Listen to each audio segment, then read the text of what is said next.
when I start when I sleep too much. That's more what happens. But normally I don't dream. I just pass out. Yeah. Most of us were just sleeping too much. Do you drink often? Yeah. So actually, if you meditate every day, you actually don't need to sleep as much as before. Yeah. You can also You can also dream. The more dream. I meditate, the more I dream. Yeah. And I access my dreams and It helps you. Yeah. So sometimes the dreams gives you messages. Yeah. Yes. As well. During the day. Yes. Yes. So I the monastics are sort of on the sleep deprived side. So I don't have that much luxury to sleep a lot. But you can also dream. You can also dreams. Dream gives you a lot of messages sometimes, but sometimes they could be hidden messages. So it depends on. I'm not expert on dream on how to analyzing it. Yeah. Yes. Do you wake up by yourself after for 5 hours, or not by yourself? Sometimes by myself, sometimes not. Most of the time by myself. Yes. Yes. Yeah. And you think this way of sleeping is more efficient? It's more efficient for the mind. You lose less time, right? I lose less time. Well, yes. For during the day, I could do more. Actually, if I sleep more, if I start dreaming, I feel more sluggish after getting up. Yeah, I feel sluggish. So I feel like once my body feels comfortable and I wake up and I will get up. Yeah, so that's more a habit and an out of how I function and how much the schedule of my daily life. That's how I work. But then it could be good for you to not sleep as much and then take power naps later of the days. Then you get more time during the day, and then you can do more and utilize energy better that way, instead of oversleeping, because your body is ready to roll. It's already charged up. Its energy is already restored, and you will use them throughout the day.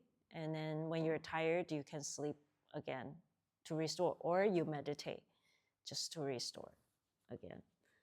Yeah. So the more you meditate, the less you need to sleep. The less you need to sleep. Well, one caveat, it's more that the more you meditate and you have more and you restore your energy quicker, but then you will find yourself start meditating more, and then you will do more during the day, and then quickly you will use up those good energy. So you go, oh, I'm tired again. But you actually, and then all you need to do is just restore your balance again, and then you have more energy to carry on. Yes. It's just answering I'm a bit analytical, sorry. and I also study the body and all that. If you look at it under a physiological perspective, once you start meditating, you slow down your inside. Once you slow down your inside, your body is not wasting that much energy with this thought, that other thought, and other thought, and I saw this and this and this and this. That inner energy that is wasted away, you don't. So if you don't need to sleep that much. Your body needs the sleep because of the mind.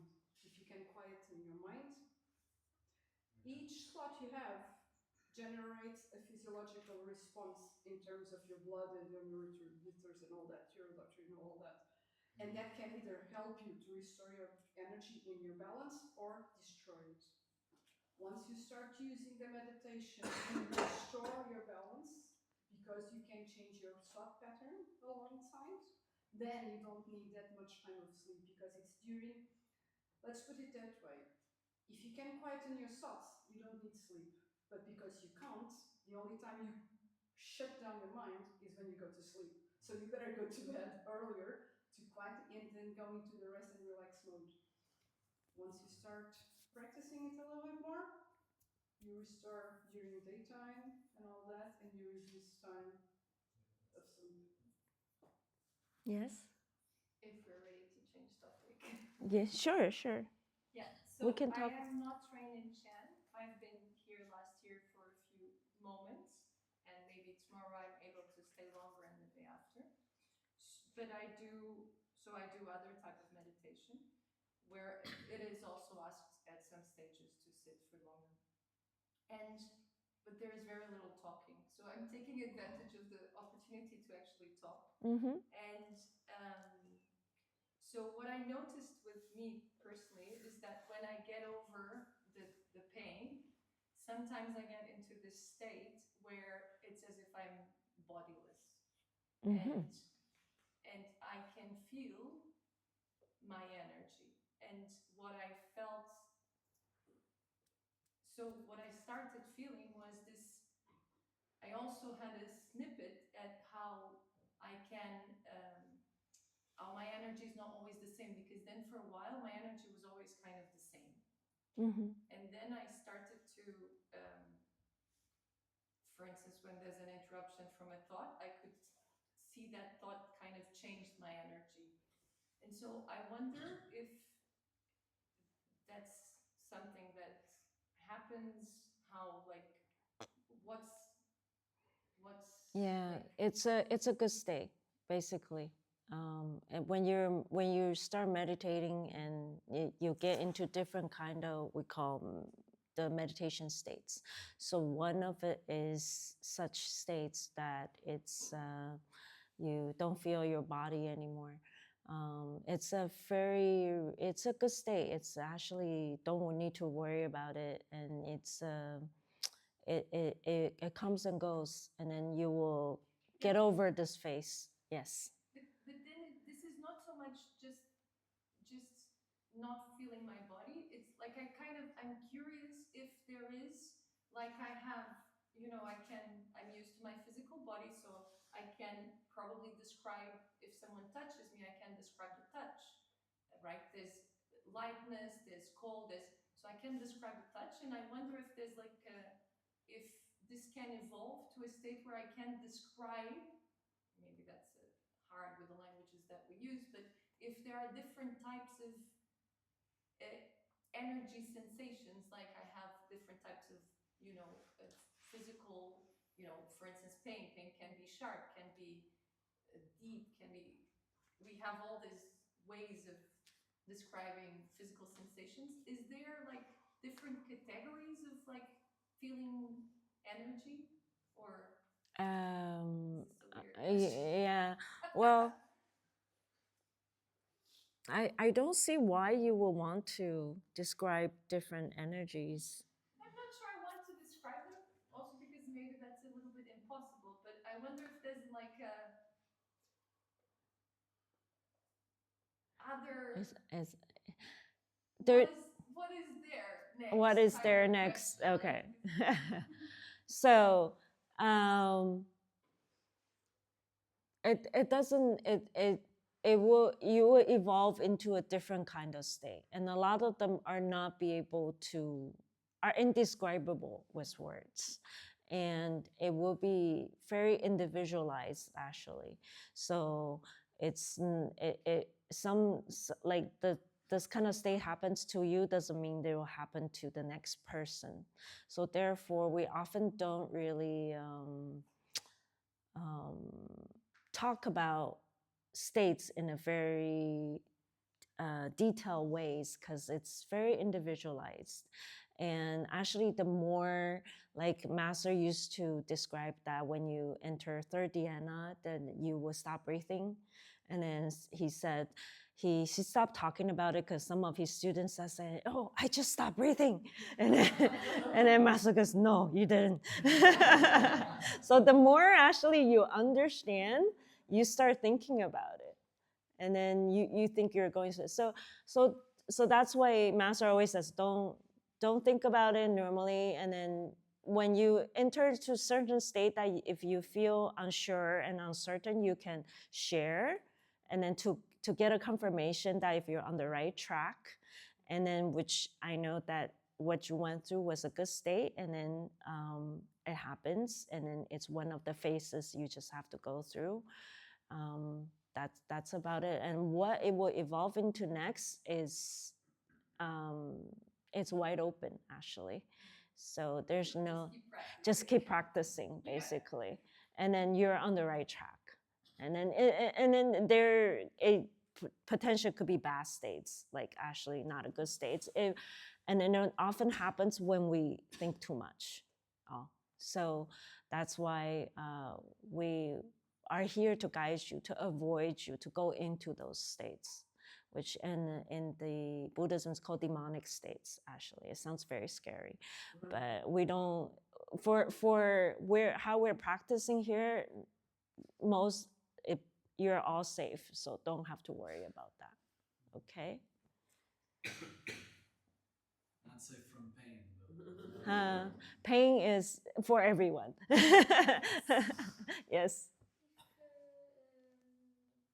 When you start to enter in different states, if you realize it, to tell it in the future, to share, that means that you were thinking. No, that means you're observing, so you know, yeah. Mm-hmm. But when you do something, remember I said do nothing. That's when you're thinking. You go, oh yeah, I like this.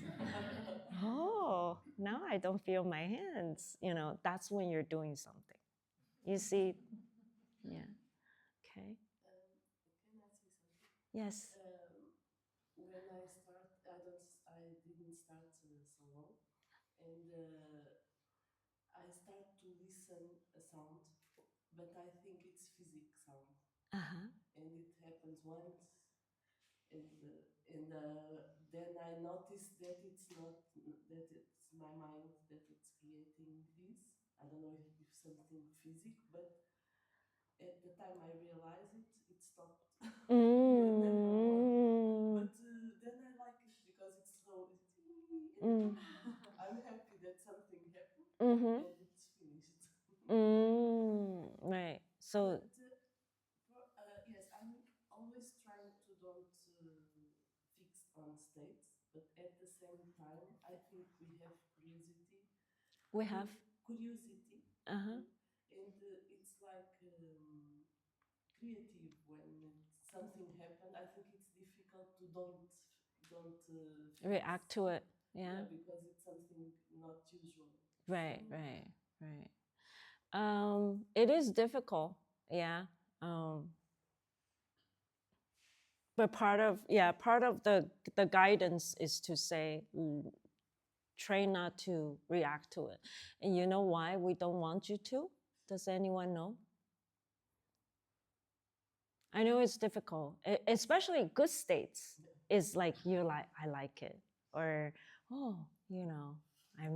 this never happened to me before.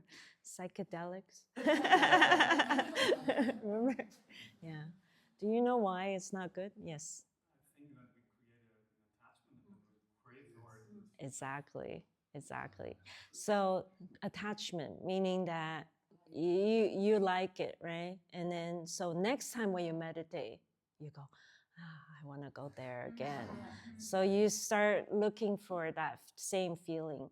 And oftentimes, if you really like it, you will keep going there. You'll keep going there. So you find yourself are trapped in this state, and then you cannot get out. This is when you stop improving. So states will keep on happening, and then we don't want you to be attached to it. And the more you talk about it, think about it, you will like it, you're gonna always look for that same feeling. So you're gonna be at where you are. And then every time meditation becomes for you to get into it and stay in that good states, which is not Chan anymore. Chan is to Exactly. Do nothing. Okay. And you will then move on to the next day, and the next day will come. The next day will come. But it's like you are always beginning like a beginner. Yes. You basically always start fresh, and that's how you improve.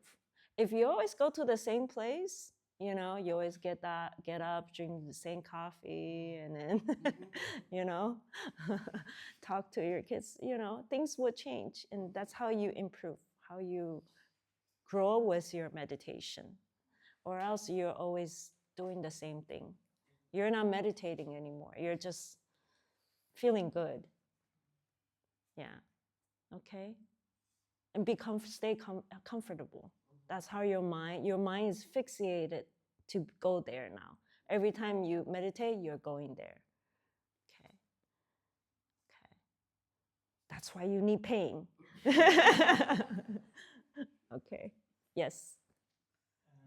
Sometimes I'm meditating and I feel good, or even when I unbuckle, I feel good. Mm-hmm. And when I feel good, sometimes I'm like, oh, I'm creating an attachment. Like, how can we enjoy, but without creating an attachment? Sit longer. Sit longer. Yeah. Don't worry. It will naturally come and go. Yeah. So enjoy it, but don't no, don't, huh? Don't look for it. Yeah. Don't cling to it. Huh? Enjoy it while it lasts, but don't cling to it. Yeah. Summer days are nice, yeah. Yes. Winter days are nice too. Right. They have to happen, so. And when you sit longer, it will change. Basically, that's why we, don't keep on indulging your mind in it. Yeah. Okay. Very good questions. Very good question. It shows that you've been practicing. Yes. I have another question. I try to sit for like, as I told you, like 2 hours. Mm-hmm. Most of the days I can't, but yeah. And I try to do like the first hour meditating, and then it starts hurting. So the second hour, I usually like listen to Dharma talk or Mm-hmm. something. Is it okay to do like this, or should I try to like meditate more? It's okay to do like this for now. But when the pain is gone, you should learn to meditate more, and then try to. If you're doing this every day, sometimes second hour you just want to learn to listen to Dharma talk to distract yourself from pain. It's fine too. Yeah. Just to put in the hours first for now until when you have time, you should learn to just look at the pain, and then so there's ways to deal with the pains. You can learn to just look at it and then toughen it out, and but it gets boring sometimes, so we let you distract yourself. And then but once you sit long enough, those problems will actually, it's actually not an issue to just distract yourself. Yes. Okay. I became very good at playing backgammon while sitting in full. I needed a distraction, so I always went online playing that game. I became very good. So if anybody plays backgammon, let's have a match. Yeah. Match in floaters. Yes. Yeah, but once you get the distraction and your body is just in the position, I used to do that. Not the backgammon, but to find some mental distraction so that I could endure the pain and not noticing the pain. And then I would say to myself, well, the pain was there all along. So it's just your mind playing tricks on you. So just keep going. But yeah, it helps. Very good. Very good. Yes. Okay. Anything? Let's see. Yeah. We can. Any questions? We can talk more, or we can go back to meditation. Or let's have some feedback about today. Like today is your first day. Any feedback? Any suggestions? That I was actually chatting with Miguel a little bit about like, oh, there were so many people during the day. They're kind of stay in the back. I'm not sure. Is it better to sit in a circle or yeah? I was asking about something else. Okay. Go ahead. It's okay. How old is this meditation? How long has it existed? Since Buddha, it was passed from India to China. So since Buddha started teaching, there's such meditation. Yeah. A way back. Before time. Yeah. Yes. And the thing is, this is something where it could take you the long, like not just from, it could take you, remember I described about all the different samadhi levels, that this is the kind of meditation that could take you through the transcendental realm and through enlightenment. And you don't have to like not, it's not like you could say I just, but at the lower level you could just use it to learn to de-stress, to increase your productivity. So you can choose, however far you want to go. Create galaxies. Yeah, Buddha land and galaxies. Yes. So, but that takes me back to the sensations because Uh-huh. my question is, You're creating galaxies? sorry, I personally kind of feel that some of what I'm experiencing is taking me to different, I don't know, interpretations of the world. Uh-huh. Of and so parking this there, how does how do you go into, how do you, like what you were just saying, how do you kind of, well, I'm not sure which words you Leaping used. through transcendental realms. Yes. So how does that happen? Is it through, how does one leaping how through does that different in a way? materialize in Because for me, for instance, things that changed for me was if I'm in a more energetic state and a sound happens, sometimes I'm able to kind of, as if I'm inside a lake and the waters are still and someone throws a small stone, maybe I don't feel anything. I don't feel the water vibrating and coming and hitting me, but someone throws a bigger stone, then I will feel. And so for me, it became very clear, but it was through sensation, that this is all energy, because suddenly I'm able to actually, there's a sound and I feel that sound kind of interacting with my energy. Mm-hmm. And so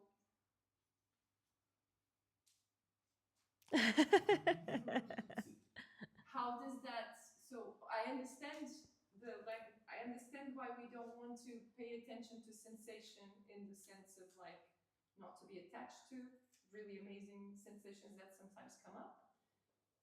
You But- want to, are you trying to say you kind of want to understand how it happens, or My question is, What's happening?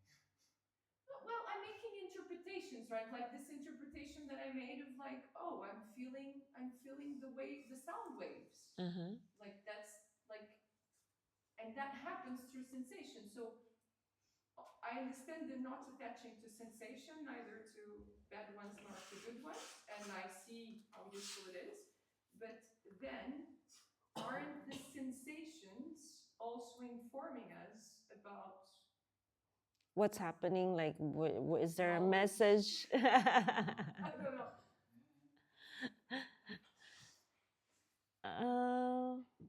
I'm not quite, still not quite sure, but what you're trying to say, but what I get out of your question is more how does it happen, and then how does it transform So maybe you? I don't know if that's, could I ask you, how is it for you that you move into those, like, are you able to, for instance, give an example of what made a transcendental situation that you had? What made it?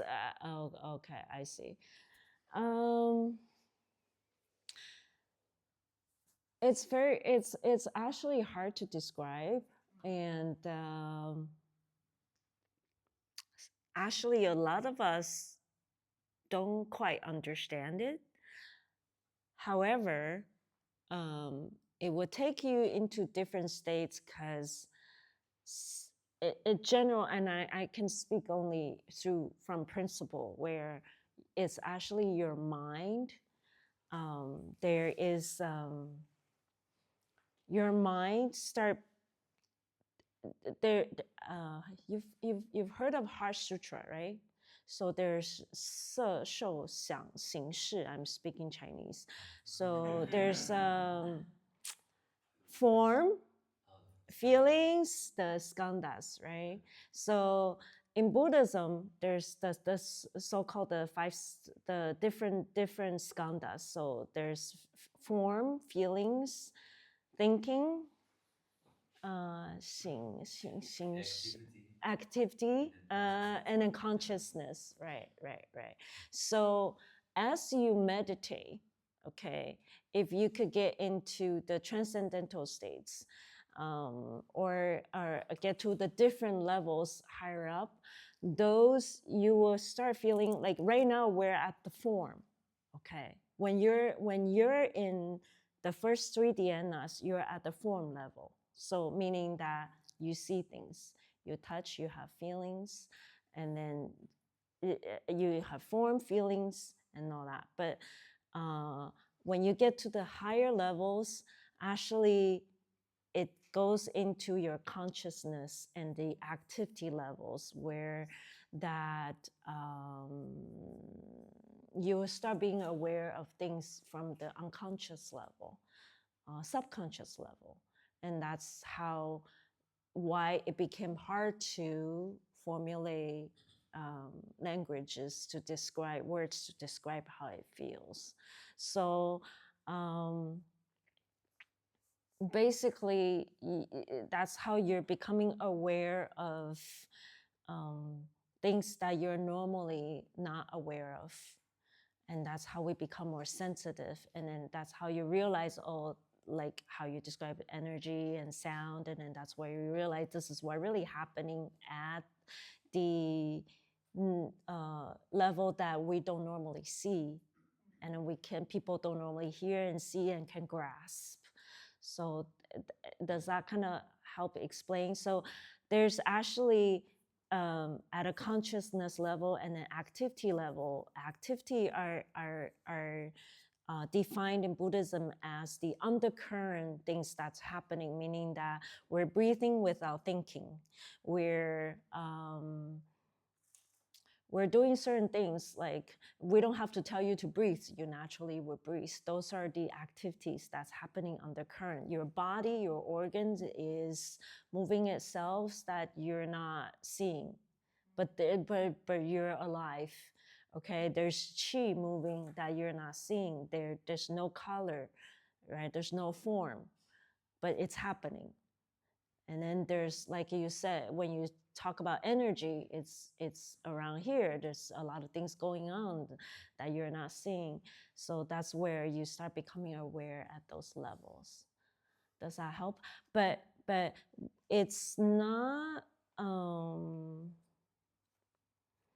a lot of people, there's some people who are gifted, they can still go to that level without Chan.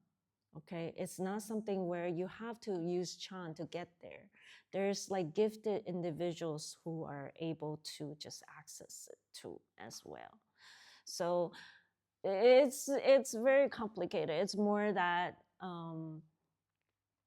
Chan is a way to help everyone to start being in tune at those levels of yourselves, of the surroundings. Does that kind of? Okay. Resonated with some stuff. Yes. Okay. But the goal is not to understand this better, right? This is just something that it's just something that may or may not happen, but it's not necessarily the goal of Chan. Right, correct. And it's natural to be curious about it. And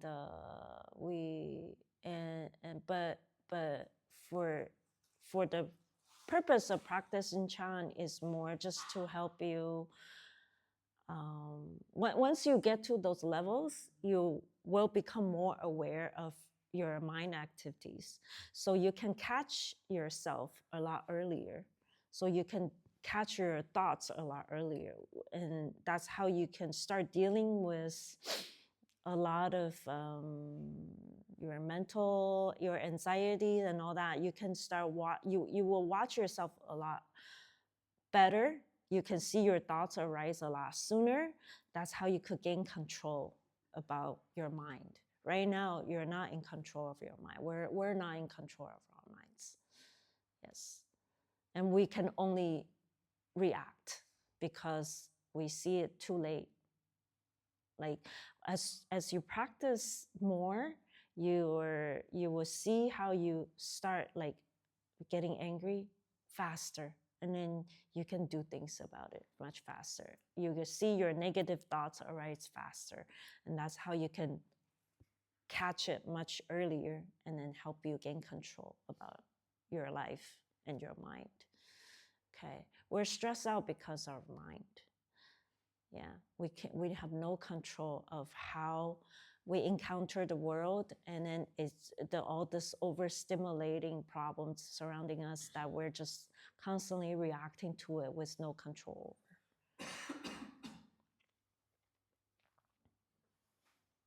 Okay. Anything else? Yes. I have a question, but it's not really formulated in my mind yet. But it's about reincarnation. I often have this doubt of, like, and this is all mine, so I can just not even talk about it. But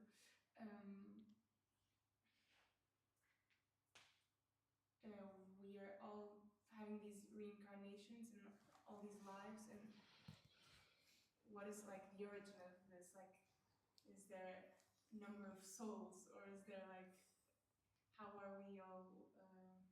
I really don't know how to ask this question. Maybe you can help me out.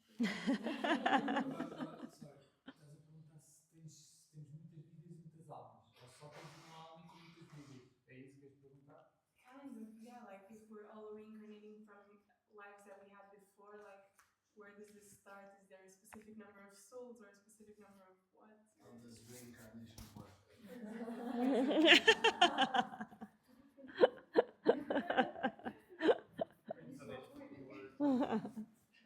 I had this conversation, you were asking me basically from where does a soul is created.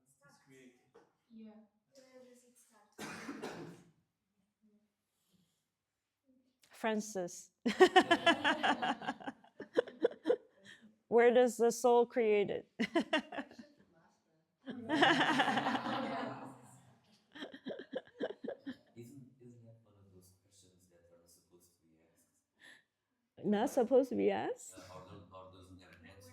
Isn't there something like that? Yeah, so I think how did it all start? That's where I remember Master always says, he answered this before, that it started with we were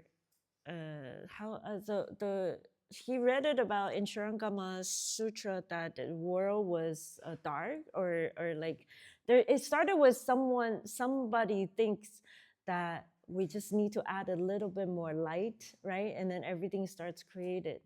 That before we were all peaceful, and then it was like in a, I wouldn't call it empty state, but like it started with there's a desire of somewhere, there's a desire of this world was created there's because their desire says, I want light.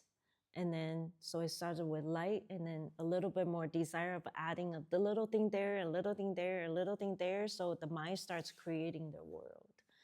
That was his answer, I remember. But you can ask Master again. Yeah. It doesn't matter that much. I know, like, it's Uh-huh. don't Yeah. worry myself. Yeah. Right. Thank you. Uh-huh. But Okay. you had a question related as well of like if our reincarnation is like past, present, future, or is it just we are all living the same lives? If it's in chronological order or not. Yeah. How does Buddhism see it? Is this what it's time? I Is that think the it's question of what is time? What is time? Is it if we Is there a parallel world? I would think it's chronological, or there's a parallel world that I'm not aware of. But yeah, this actually goes into Buddhism, about how Buddha would describe the world, and then there's us, we're humans, and then there's ghosts, the beings that you cannot see. And while we're reincarnated, and there's heavenly beings that we cannot see as well. They're not in the same realm with us. They're also living, and their lifespan is different than ours.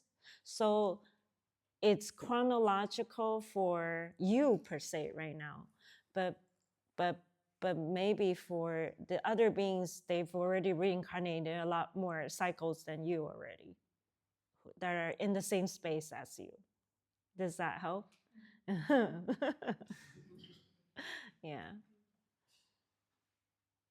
Okay. How would you, for tomorrow, any suggestions? That's what I was going for. To help you get the best out of this retreat, get the most out of this retreat coming here.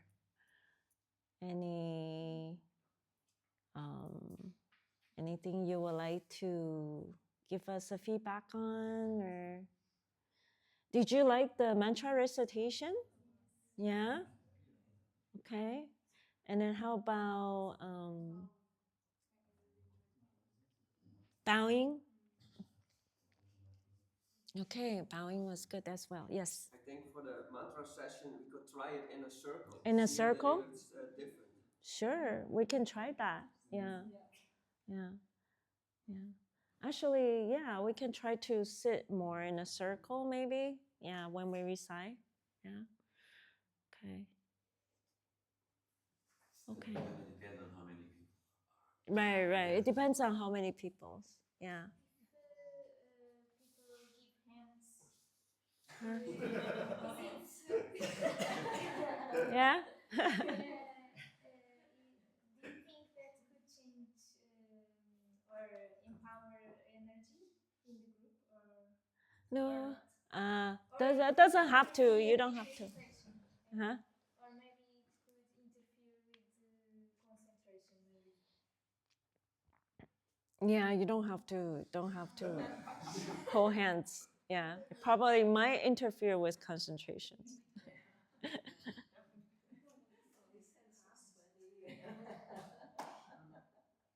Okay, thank you, everyone. We can go back to some more meditations.